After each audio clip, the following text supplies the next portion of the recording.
Welcome back to the Payoff Pitch. This is our 5th episode. Thanks for tuning in again. I'm Paul Valley. I'll be hosting you today.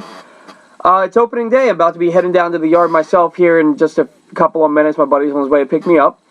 Figured I'd get an Orioles/American League preview in. So, without further ado, here we go. American League East. I wrote an article about this for the Utah Street Report yesterday. Go over there and check out the blogs. I have the Orioles winning the division with 88 wins. I have the Blue Jays finishing second with 87 wins. Yankees third with 84 wins. Then the Red Sox coming in fourth with 82 wins. And then I have the Rays coming in last with about 78 wins this year. I know how it looks. Drinking the orange Kool-Aid. I look like a homer. As Charles Sargent, one of my old work friends, blatantly called out to me today, and as he does every year. Here's the reason behind that, okay? One, the lineup is stacked, okay? It's just absolutely stacked. Two, the pitching is nowhere near as bad as people think it is. Yes, it's going to give the Orioles some problems. The starting rotation is their weakest link. But you'd think by what the analysts and prognosticators are saying, you'd think that this is going to be the worst rotation that's ever been in existence, that these guys are all going to go out and pitch to 6-something ERAs. The offense is going to score runs. The pitching, all they really need to do is go 6 innings, give up 4 runs, and then the bullpen will come in, take over, and the Orioles will win that game. You know, yeah, every now and again you're going to score less than 4 runs and you're going to lose, but this lineup packs a lot of punch. They have a great bullpen. They're great defensively. If the rotation is mediocre, they're going to be a good team. Chris Tillman isn't going to pitch to a 4.99 ERA this year. He just isn't. Last year, he had a nice, I think it was like a 10-start stretch where he went 7-0, pitched to a 3.38 ERA over that span, and then he got hurt.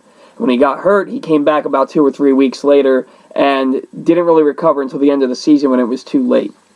Ubaldo is going to pitch to about a 4 ERA. That's what you're going to get out of him, and that's really all you need out of him, especially with him being a number 3 starter. That's my phone going off right now, so don't mind that.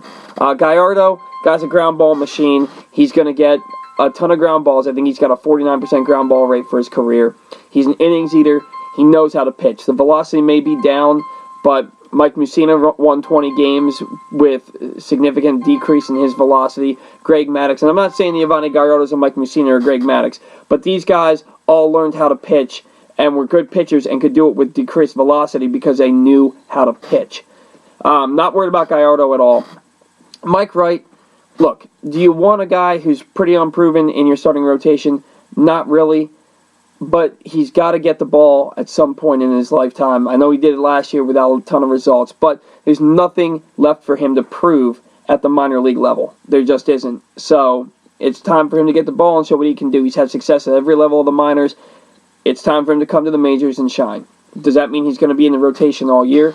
No. Kevin Gausman's due back on April 19th, so he may be in there. Tyler Wilson is probably going to be the 5th starter. Tyler Wilson could be in there when Gausman comes back. One of those 2 guys isn't still going to be in the rotation by the end of the month. So we'll see how that goes. It's been well documented how I feel about the Hyun-Soo Kim issue going on here. He made the 25-man roster because he basically forced the Orioles to put him on the team. I don't know where his playing time is going to come, considering that Reimold made the team also.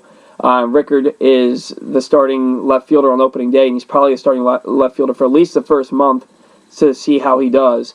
I don't know how long the leash is on him, but Buck's giving him every chance in the world to be the guy. So Hyun-Soo Kim doesn't deserve a spot, but he's on the team. He's got the spot, so hopefully he lives up to the contract and doesn't make us regret not just outright releasing him. Miguel Gonzalez did sign with the White Sox. It was rumored that the Orioles were going to try and sign him back to a minor league deal, but if you get a major league deal from a club, you take it. So, okay. As for the rest of the division, this division is pretty stacked. I had a difficult time writing my predictions yesterday. It took me quite a while because you can make a legitimate argument for pretty much any team. The easiest part for me was actually picking the Rays last because their bullpen's bad. Their best reliever is out for 2 months. Brad Boxberger, he had groin surgery. He's out for 2 months. Their starting rotation is good, but they don't have a good bullpen. They have 2 hitters in their lineup. Everybody else is a 250 hitter with, little to no power. So, aside from Evan Longoria and Corey Dickerson, they don't really provide much. I think this is going to be their worst year since 2007. The Yankees, I'm going to be honest with you. I think the Yankees, if they're healthy, may have the best overall team in the division, and it pains me to say because if you're an Orioles fan, you hate the Yankees. The issue here with them is, can they stay healthy? I think Masahiro Tanaka is a Tommy John surgery waiting to happen. Mark Teixeira hasn't been healthy in 5 years. He had a decent season last year and then got hurt. The guy just can't stay healthy. He's always on the shelf. The rotation is solid, not spectacular. CC Sabathia is their number 5 starter. He's not good, guys. He's an innings eater. No matter what his ERA is, he's going to go out there and probably give you close to 200 innings because that's what he does. But alcohol problem or no alcohol problem, his career is done. His best days are behind him. Evaldi's okay. I think Severino is a very talented pitcher, and if he's in the rotation all year, it's going to be scary. Never been a big believer in Pineda, even in his rookie year in 2011. He never made 30 starts in a year. We'll see how that goes with him. A lineup hit 212 home runs last year, scored the second most runs in baseball behind the Blue Jays. The Yankees are going to be there all year, and Joe Girardi's one of the best managers in the game. They're going to be there all year. Blue Jays, the power's there. They're okay defensively. They have a few defensive standouts, but other than that, they're just okay defensively. Their rotation is actually better than a lot of people think. R.A. Dickey gives you a sub-4 ERA and 200 innings every year. Aaron Sanchez could be a sleeper this year. Marco Estrada, very solid year last year that nobody talked about. He was very good. The Orioles had their eye on him in the offseason and missed out on him. Marcus Stroman, he already pitched yesterday.